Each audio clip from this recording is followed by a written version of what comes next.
جو چیز تمہاری زندگی میں حاوی ہونے کی کوشش کر رہی ہے اس سے اپنے آپ کو چھٹکارا دلانا. جو تمہارے اوپر حاوی ہو رہی ہے, چاہے وہ نیند ہو یا بھوک ہو یا کسی چیز کی چاہت ہو, اگر حاوی ہو رہی ہے, غالب ہو رہی ہے, تو اس سے نجات حاصل کر لو, تب تمہاری روح پاورفل ہوگی. ورنہ تم غلام بن کر کے رہو گے, اپنی خواہشوں کے غلام بن کر کے رہو گے. ابھی من کیا بریانی کھانے کا, بھاگ کر چلے گئے, تم خواہش کے غلام ہو, تم ظاہری چیزوں کے غلام ہو. نیند تمہیں غلام بنا کر رکھی ہے, جب وہ آئی تو تم تو لمبے ہو گئے.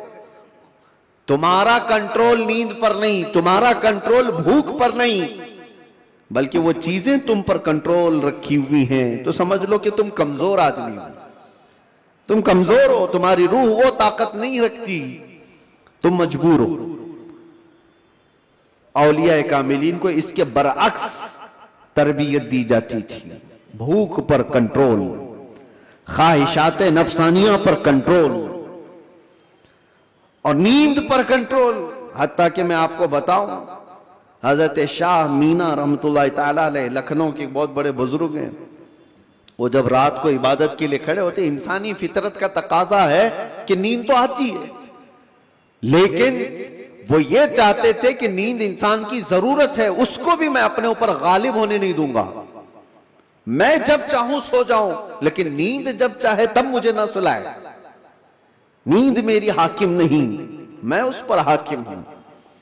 آپ نے کیا کیا جانتے ہیں؟ رات کو عبادت کے لیے روزانہ کھڑے ہو جاتے تھے.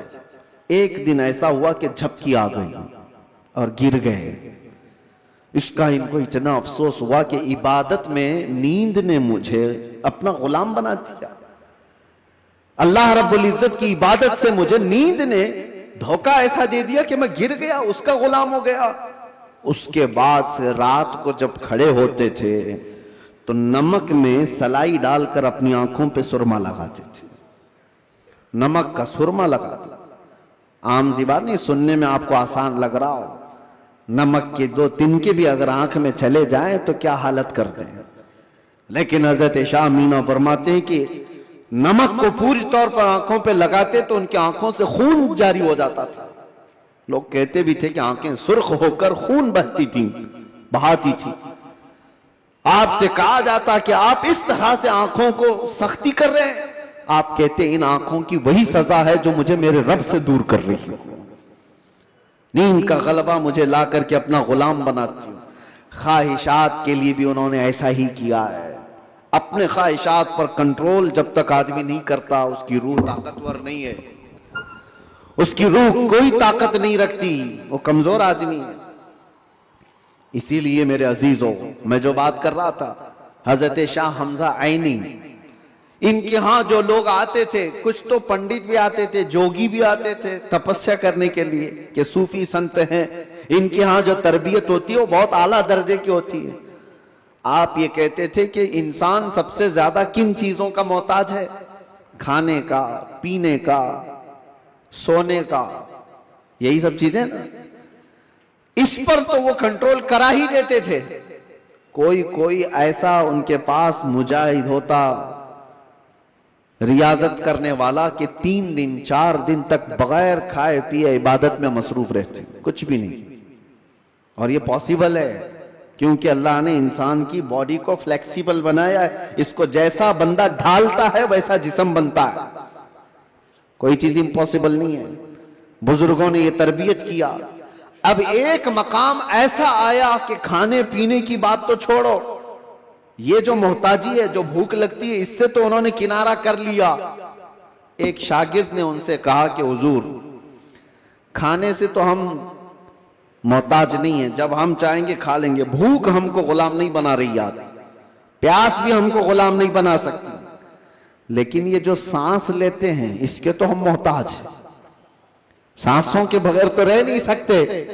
آپ نے فرمایا میں وہ بھی تربیت تمہیں کرا دوں گا, اس کی بھی تربیت کرا دوں. تو حبس نفس اولیاء کاملین کے ہاں, میں تصوف کی بات کر رہا ہوں, ایک تربیت یہ بھی ہے ان کے ہاں, حبس نفس. حبس نفس یا حبس دم جس کو کہا جاتا ہے, کیا ہے؟ ان کو سانس روکنے کی تربیت دی جاتی تھی. سانس روک لو اپنی. آپ اپنی ناک اور منہ بند کر کے دیکھو کتنی دیر روک سکتے ہو. شاید 1 منٹ, کیونکہ عادت نہیں ہے. 1 منٹ سے زیادہ اپنے ناک اور منہ کو پکڑ نہیں سکتے. لیکن تربیت کے بعد ماررہ مطہرہ کی تاریخ میں ہے, حضرت شاہ حمزہ عینی کی بارگاہ میں جو تربیت پاتے تھے, ان کو سانس روکنے کی جو تربیت دی جاتی تھی, فجر کے بعد وہ سانس کو روکتے تھے تو ظہر تک لے کر جاتے تھے. ظہر تک. لوگوں کو ایسا لگ رہا ہوگا کہ اڑتی ہوئی باتیں ہیں. نہیں میرے عزیزو, جب بندہ اپنے جسم کو ڈھالتا ہے کسی چیز میں تو اللہ تبارک و تعالی ہر چیز اس کے لیے ممکن بنا دیتا. اور ہم نے دنیا میں اپنے جسموں کو آزاد کر رکھا ہے. ساری دنیا اس جسم پر راج کرتی ہے, خواہشات ہم پر حکم کرتے ہیں, ہم ان پر کنٹرول نہیں پا رہے. آج ضرورت اسی بات کی ہے کہ ہم جن چیزوں کے ایڈکٹ ہوتے جا رہے ہیں ان چیزوں کو اپنی زندگی سے دور کرتے جائیں. کوئی خواہشات ایسی ہیں جو میرے اوپر حاوی ہو رہی ہوں, ان خواہشات سے اپنے دامن کو چھڑانے کی کوشش کریں. اور یہی تربیت بارگاہ مصطفیٰ صلی اللہ علیہ وسلم کی تھی.